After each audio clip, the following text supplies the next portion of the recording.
नमस्कार दोस्तों, स्वागत है आपका स्टडी फॉर सिविल सर्विसेज में। उत्तर प्रदेश का कंप्लीट कॉम्प्रिहेंसिव करंट अफेयर है ये। उत्तर प्रदेश की जितनी भी सरकारी वेबसाइट है प्लस जितने भी लेटेस्ट एक्ट हैं, लेटेस्ट रिपोर्ट्स हैं, जो गवर्नमेंट ऑथेंटिक साइट्स हैं, जहां से जितनी भी उत्तर प्रदेश की न्यूज़ होती है उन सबको छांट के लाया गया है ये करंट अफेयर। तो Uttar Pradesh specific complete comprehensive current affair का पापा वीडियो है ये। इसको आप ज़रूर देखिए। जो लोग भी उत्तर प्रदेश के किसी भी प्रतियोगी परीक्षा की तैयारी कर रहे हैं, यूपीपीएससी आयोग के किसी भी एग्ज़ाम की तैयारी कर रहे हैं, आरओ की, पीसीएस की, बीओ की, लेक्चरर की, जीआईसी की, जितने भी वैकेंसी निकलती है यूपीपीएससी की, जहां जीएस और करंट अफेयर आता है, उन सबके लिए ज़रूरी है ये video. UP triple SC exams में जहां जहां उत्तर प्रदेश का करंट अफेयर पूछा जाने की संभावना रहती है, उन सबके लिए ज़रूरी है ये video.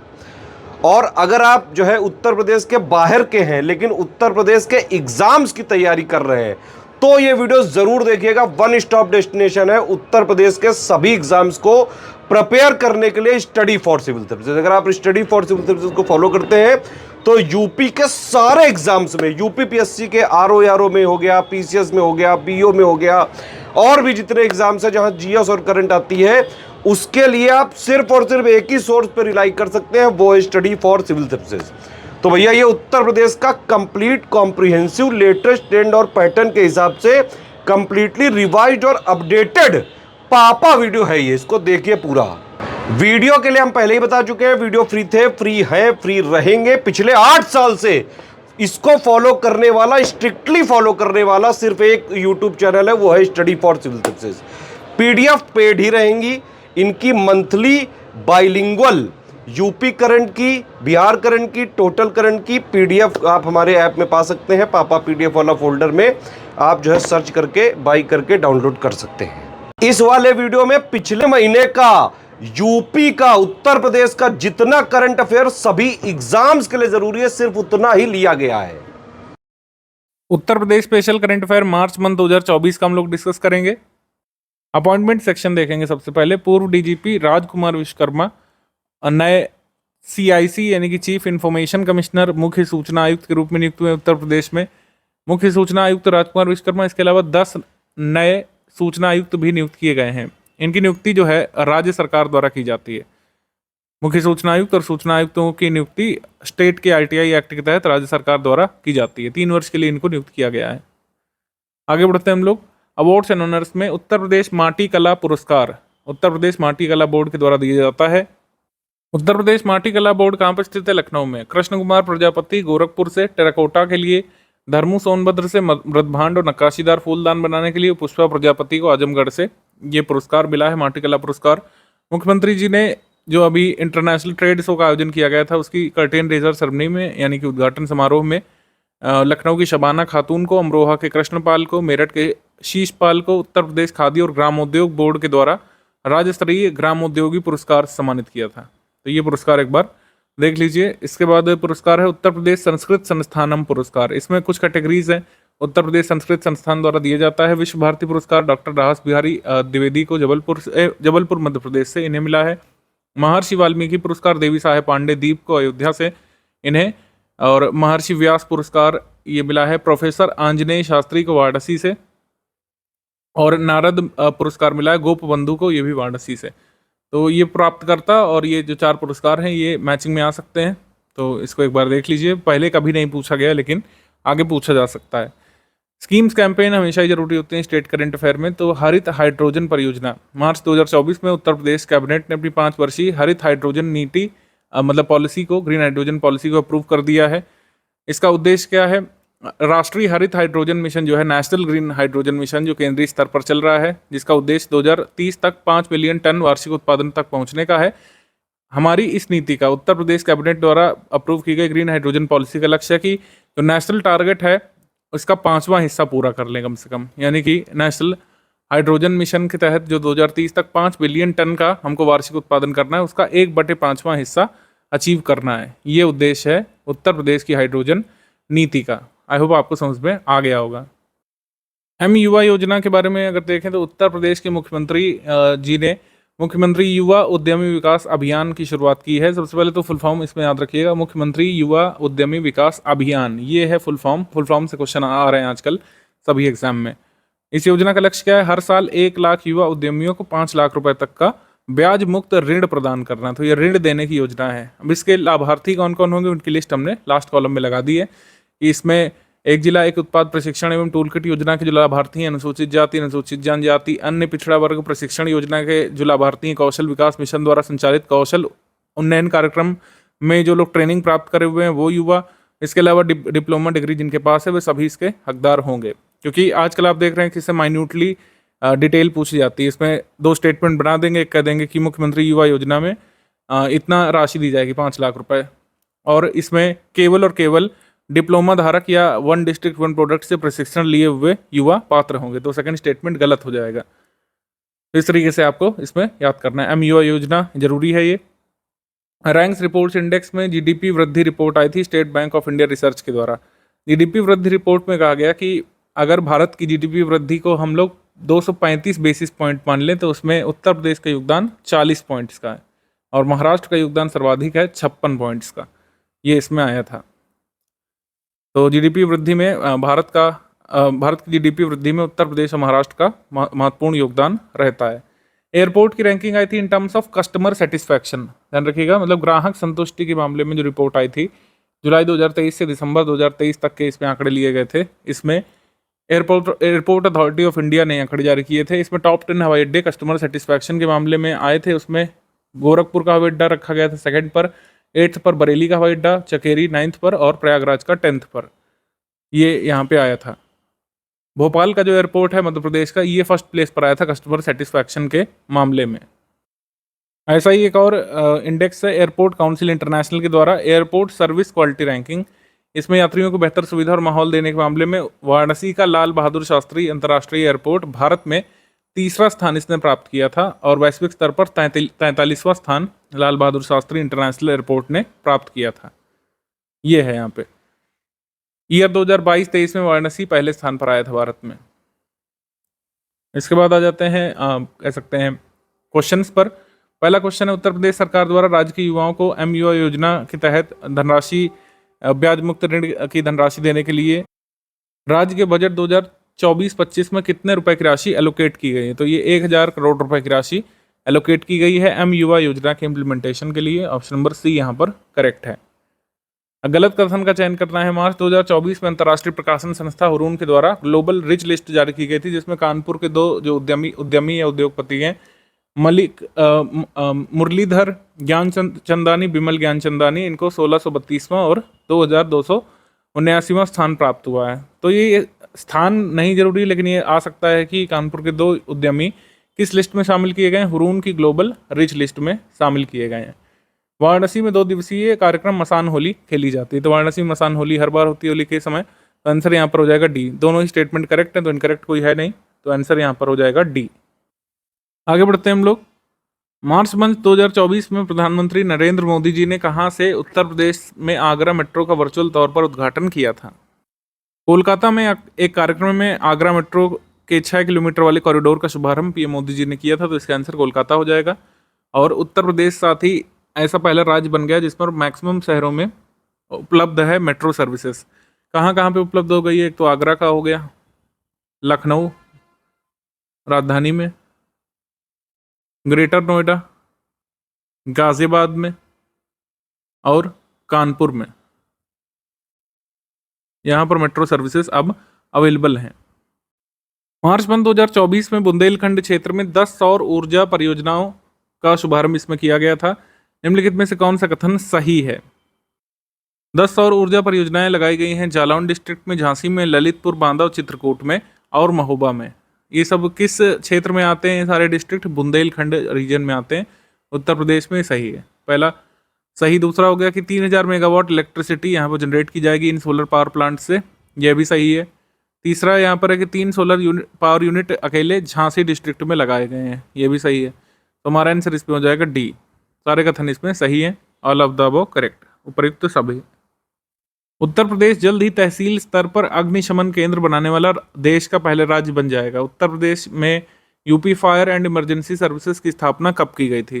Emergency fire and services की स्थापना तब की गई थी जब उत्तर प्रदेश यूनाइटेड प्रोविंस के नाम से जाना जाता था, यानी आज़ादी से भी पहले, वर्ष 1944 में। Option number A. Uttar Pradesh सरकार ने प्रोजेक्ट प्रवीण के माध्यम से राज्य में 61,000 से अधिक लड़के लड़कियों को कौशल प्रशिक्षण प्रदान किया है। यह परियोजना राज्य के उच्चतर माध्यमिक विद्यालयों में पढ़ने वाले किस कक्षा के छात्रों के लिए लाई गई थी, मतलब किस क्लास ग्रुप को ये टारगेट करती है स्कीम? ये टारगेट करता है प्रोजेक्ट प्रवीण क्लास 9 से 12 तक के बच्चों को। ऑप्शन नंबर सी यहाँ पर सही है। इसका उद्देश्य है स्किल अपग्रेडेशन, स्किल ट्रेनिंग देना, और साथ ही कह सकते हैं जो एजुकेशन सिस्टम का करिकुलम है, यानी कि जो पाठ्यक्रम है उसको इम्प्रूव करना, पाठ्यक्रम में प्रैक्टिकलिटी ऐड करना, उसमें स्किल ट्रेनिंग वगैरह शामिल करना थ्योरी के साथ साथ। निम्नलिखित में से उत्तर प्रदेश का कौन सा जिला 2018 से मार्च 2024 तक लगातार 6 वर्षों में आकांक्षी जिला कार्यक्रम के समग्र प्रदर्शन में 112 जिलों में से शीर्ष 5 जिलों में शामिल रहा है? तो शीर्ष 5 जिलों में सोनभद्र शामिल रहा है, कभी फर्स्ट पर आ जाता था, कभी सेकंड पर, कभी थर्ड पर, लेकिन शीर्ष 5 में शामिल रहा है। ऑप्शन नंबर बी यहाँ पर सही है, सोनभद्र। एस्पिरेशनल डिस्ट्रिक्ट प्रोग्राम यानी कि आकांक्षी जिला कार्यक्रम है, ये जनवरी मंथ 2018 में शुरू किया गया था, और इसमें जो वेटेज दिया जाता है, रैंकिंग्स जो निकाली जाती नीति आयोग के द्वारा, उसमें सबसे सर्वाधिक वेटेज किसका है? हेल्थ और न्यूट्रिशन का और एजुकेशन का 30% है, 20% एग्रीकल्चर वाटर रिसोर्सेज का है, फाइनेंशियल इंक्लूजन और स्किल डेवलपमेंट का 10% है, और बेसिक इंफ्रास्ट्रक्चर का 10% है। तो ये वेटेज भी ध्यान रखिएगा। Health, nutrition, education, agriculture and water resources, financial inclusion, skill development और बेसिक इंफ्रास्ट्रक्चर इसमें शामिल होता है। उत्तर प्रदेश में मक्का उत्पादन के बारे में कौन सा कथन सही है? पहला कथन, उत्तर प्रदेश सरकार ने टारगेट रखा है कि 2029-30 तक 4.1 मिलियन टन से अधिक का उत्पादन किया जाएगा। ये स्टेटमेंट इनकरेक्ट है। 2027-28 तक ये टारगेट रखा गया है कि जो उत्पादन है वो कितना करना है? 3.2 मिलियन टन करना है, जबकि यहाँ पे 4.1 दिया हुआ, तो ये स्टेटमेंट रॉन्ग हो गया। मेज़ यानी कि मक्का का उपयोग कहाँ कहाँ पे किया जाता है? पोल्ट्री में भोजन के लिए, ईंधन के रूप में, अनाज आधारित इथेनॉल या फिर कह सकते हैं ग्रेन बेस्ड इथेनॉल तैयार किया जा सकता है मक्के से। इसका उपयोग फार्मास्यूटिकल में भी है, टेक्सटाइल में भी है, कागज़ और अल्कोहल उद्योग में भी मक्का का इस्तेमाल किया जाता है। तो पहला स्टेटमेंट यहाँ पे रॉन्ग हो गया, दूसरा स्टेटमेंट यहाँ पे करेक्ट हो गया। तो इसमें हमसे करेक्ट वाला पूछा है, तो ओनली 2 यहाँ पे करेक्ट है, बी। 7 मार्च 2024 को केंद्रीय मंत्री श्री हरदीप सिंह पुरी ने समावेशी विकास की दिशा में एक और कदम बढ़ाते हुए उत्तर प्रदेश के किस जिले में वर्चुअल तौर पर 177 विकास परियोजनाओं का उद्घाटन और शिलान्यास किया था? सोनभद्र में 177 परियोजनाओं का शिलान्यास और उद्घाटन किया था हरदीप पुरी ने। ऑप्शन नंबर सी यहाँ पर सही है, सोनभद्र।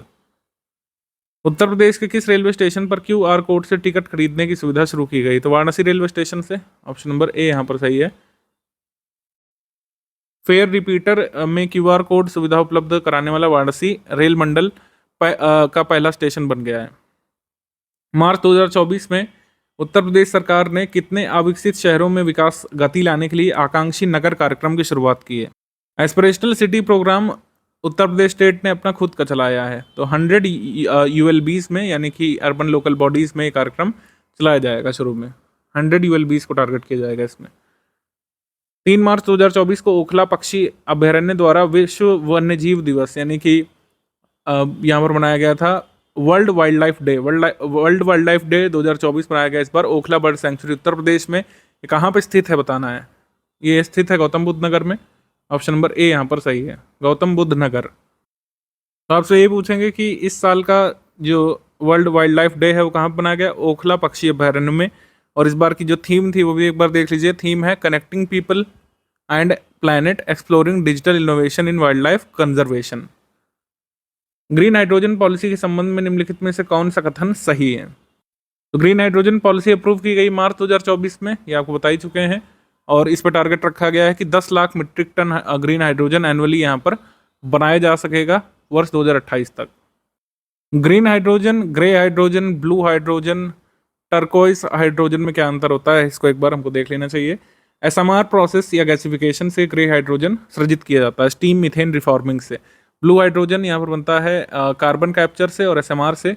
टर्कोइस हाइड्रोजन पायरोलिसिस से। और ग्रीन हाइड्रोजन का निर्माण होता है इलेक्ट्रोलाइसिस की प्रक्रिया से। सोर्स क्या होता है ग्रीन हाइड्रोजन का? रिन्यूएबल इलेक्ट्रिसिटी होती है, जबकि टर्कोइस हाइड्रोजन का जो सोर्स होता है मीथेन है, मीथेन या कोयला ब्लू हाइड्रोजन का है, मीथेन या कोयला ग्रे हाइड्रोजन का है। तो सबसे अच्छा कौन हुआ? जो रिन्यूएबल इलेक्ट्रिसिटी यूज़ करेगा हाइड्रोजन के सृजन में, यानी कि ग्रीन हाइड्रोजन। तो इसी वजह से यहाँ पे ग्रीन हाइड्रोजन को अच्छा माना जाता है। तो उत्तर प्रदेश की ग्रीन हाइड्रोजन पॉलिसी के बारे में दोनों ही कथन यहाँ पे सही है। आंसर हो जाएगा सी, 1 and 2 बोथ करेक्ट, सी। केंद्रीय गृह मंत्रालय ने उत्तर प्रदेश के अमेठी जिले के कितने रेलवे स्टेशन का नाम बदलने की मंजूरी प्रदान कर दी है? तो 8 ऐसे रेलवे स्टेशन हैं अमेठी में जिनके नाम बदले जाएंगे। ऑप्शन नंबर सी यहाँ पर सही है। निम्नलिखित में से कौन सा कथन सही है? मार्च 2024 में उत्तर प्रदेश पुलिस ने अपराधियों पर नकेल कसने के लिए और जांच में मदद करने के लिए, क्रिमिनल इन्वेस्टिगेशन को डिजिटाइज करने के लिए, टेक्नोलॉजिकली एडवांस करने के लिए पुलिस को त्रिनेत्र ऐप लाए हैं, त्रिनेत्र 2.0। ये सही है। इसके बाद उत्तर प्रदेश पहला ऐसा राज्य बन गया है जिसने 5 करोड़ आयुष्मान कार्ड्स जो है जारी कर लिए हैं। आयुष्मान कार्ड्स ध्यान रखिएगा, ये पर पर्सन नहीं बनते हैं, पर फैमिली के हिसाब से बनते हैं। मतलब एक फैमिली का एक होता है, हर पर्सन का एक नहीं होता है। तो करेक्ट स्टेटमेंट यहाँ पर हो जाएगा 1 and 2 बोथ करेक्ट, सी।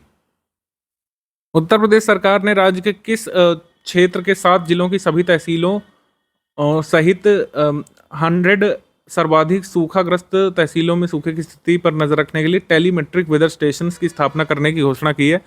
तो सूखाग्रस्त सबसे ज्यादा क्षेत्र कौन सा है? वही आप चुन लीजिए, वही यहाँ पर सही उत्तर है, बुंदेलखंड यहाँ पर आंसर हो जाएगा। यहाँ की 100 तहसीलों में TWS यानी कि टेलीमेट्रिक वेदर स्टेशन स्थापित किए जाने हैं। ऑप्शन नंबर डी यहाँ पर सही है। उत्तर प्रदेश सरकार ने आगामी लोकसभा चुनाव और त्योहारों को देखते हुए राज्य की राजधानी लखनऊ में कब तक दंड प्रक्रिया संहिता की धारा 144 लागू कर दी है? तो धारा 144 19 अप्रैल से 1 जून तक लागू की गई थी। ऑप्शन नंबर ए यहाँ पर सही है, ए। निम्नलिखित में से कौन सा कथन सही है? उत्तर प्रदेश फार्मास्यूटिकल उत्पादों का प्रमुख उत्पादक और निर्यातक बनने की दिशा में तेजी से आगे बढ़ रहा है, ये सही है। और उत्तर प्रदेश गवर्नमेंट एक फार्मा पार्क बनाने वाली है 2000 एकड़ में ललितपुर में। कहाँ बनेगा ललितपुर में? Madan Mohan Malviya university of technology में बनेगा। फार्मेसी बिल्डिंग ये बन रही है Madan Mohan Malviya university of technology में, बड़े से कैंपस में ये पार्क बनेगा। यहाँ पर आंसर हो जाएगा all of the above correct, D. तीनों ही कथन यहाँ पे सही है, डी यहाँ पर सही हो जाएगा। निम्नलिखित में से उत्तर प्रदेश में किस नदी के किनारे नए वाटर वर्क्स का निर्माण किया जाना है? तो वाटर वर्क्स का निर्माण किया जाएगा यमुना रिवर के किनारे। Option number B, Yamuna river में वाटर वर्क्स बनाए जाएंगे आगरा के यमुना पार क्षेत्र में। उत्तर प्रदेश के किस पार्क में जल्दी दर्शकों के लिए 55 फीट ऊंचे डायनासोर के मॉडल लगाए जाएंगे? जनेश्वर मिश्र पार्क में एक कह सकते हैं डायनासोर पार्क बन रहा है, तो वहाँ पर 55 फीट ऊंचा डायनासोर के मॉडल का निर्माण किया जाएगा। कहाँ पे किया जाएगा? जनेश्वर मिश्र पार्क में, लखनऊ में। ऑप्शन नंबर बी यहाँ पर सही है। यहाँ पर Godzilla, King Kong, woolly mammoth, इन सब के लाइफ साइज स्टैचूज यहाँ पे लगाए जाएंगे जिसमें एडवांस सेंसर लगे होंगे। गौतम बुद्ध नगर के पूर्व डीएम सुहास LY थाईलैंड में ओपन बैडमिंटन चैंपियनशिप में पटाया में गोल्ड मेडल जीतने के बाद देश के अधिकारी वर्ग में सर्वाधिक गोल्ड जीतने वाले IAS ऑफिसर बन गए हैं। सुहास LY कहाँ बिलोंग करते हैं? शिमोगा कर्नाटक से आते हैं। उत्तर प्रदेश कैडर में 2007 बैच के IAS ऑफिसर हैं सुहास LY। तो यहाँ पर आंसर हो जाएगा सी, कर्नाटका। ऑप्शन नंबर सी यहाँ पर सही है।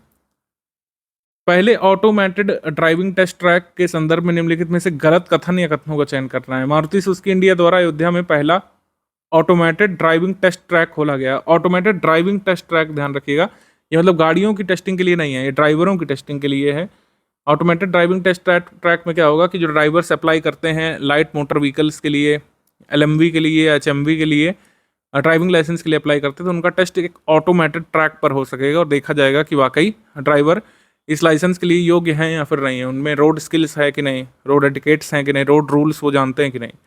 ठीक है, तो इसलिए ये मारुति सुजुकी इंडिया ने ये completely automated driving test track खोला है अयोध्या में।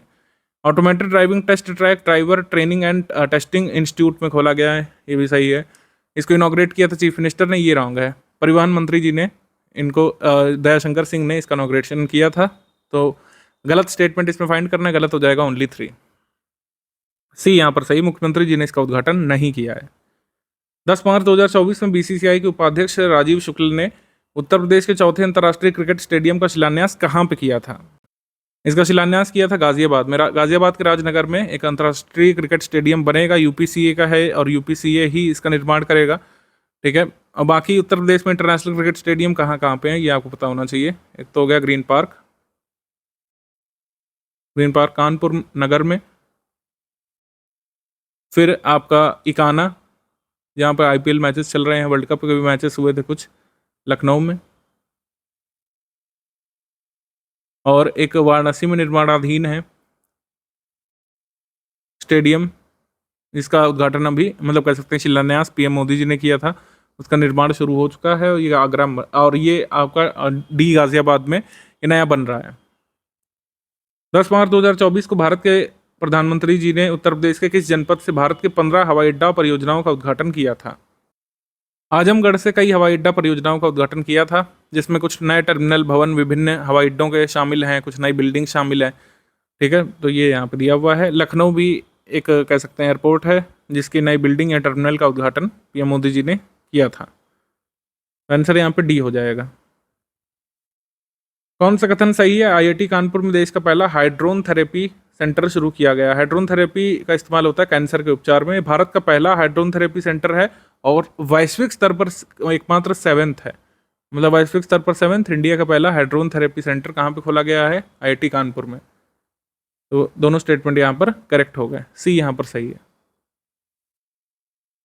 निम्नलिखित में से कौन सा कथन गलत है? इलाहाबाद उच्च न्यायालय की लखनऊ पीठ ने उत्तर प्रदेश मदरसा शिक्षा बोर्ड अधिनियम 2004 को असंवैधानिक करार दे दिया है। सही। उत्तर प्रदेश जल्द ही एक मेजर प्रोड्यूसर और एक्सपोर्टर बन जाएगा फार्मास्यूटिकल प्रोडक्ट्स का, ये भी सही है। Former governor of Uttar Pradesh अजीज कुरैशी नहीं रहे, ये भी सही है। आंसर यहाँ पर हो जाएगा D। इनकरेक्ट पूछा, इनकरेक्ट कोई है ही नहीं, आंसर यहाँ पे D होगा। उत्तर प्रदेश एक्सप्रेसवे औद्योगिक विकास प्राधिकरण ने अडानी टोटल एनर्जीज ई मोबिलिटी लिमिटेड के साथ 4 एक्सप्रेसवे पर चार्जिंग इंफ्रास्ट्रक्चर स्थापित करने के लिए मंजूरी प्रदान कर दी है। तो कहाँ पर ये एक्सप्रेसवे में चार्जिंग इंफ्रास्ट्रक्चर क्रिएट नहीं किया जाएगा? प्रयागराज लिंक एक्सप्रेसवे शामिल नहीं है जहाँ के लिए ये कॉन्ट्रैक्ट किया गया है। आगरा लखनऊ एक्सप्रेसवे हो गया, Bundelkhand expressway, Purvanchal expressway, Agra Lucknow expressway, Gorakhpur link expressway पर ये चार्जिंग इंफ्रास्ट्रक्चर बनाए जाएंगे। 26 चार्जिंग स्टेशन यहाँ पर बनाए जाएंगे जिससे इलेक्ट्रिक व्हीकल्स को वहाँ पर चार्ज किया जा सकेगा। फरवरी 2024 में निम्नलिखित में से किस ने S2 नामक भारत की पहली hyper velocity expansion tunnel test सुविधा का सफलतापूर्वक स्थापना और परीक्षण किया है? ये किया है IIT कानपुर ने। अगेन ऑप्शन नंबर B यहाँ पर सही है। ये क्या है? ये है India's first hyper velocity expansion tunnel test facility. इसका नाम रखा गया है S2 और इसको एक निक नेम दिया गया है जिगर थंडा। जिगर थंडा नाम से एक मूवी भी आई थी साउथ की, तो इससे आप एसोसिएट कर सकते हैं। 24 मीटर लंबी फैसिलिटी है हाइपरसोनिक एक्सपेरिमेंटल एरोडायनामिक्स लेबोरेटरी जो है डिपार्टमेंट ऑफ एरोस्पेस इंजीनियरिंग के अंतर्गत IIT कानपुर में, वहाँ पर इसको स्थापित किया गया है। भारत का ये पहली ऐसी फैसिलिटी है। ऑप्शन नंबर B यहाँ पर सही है।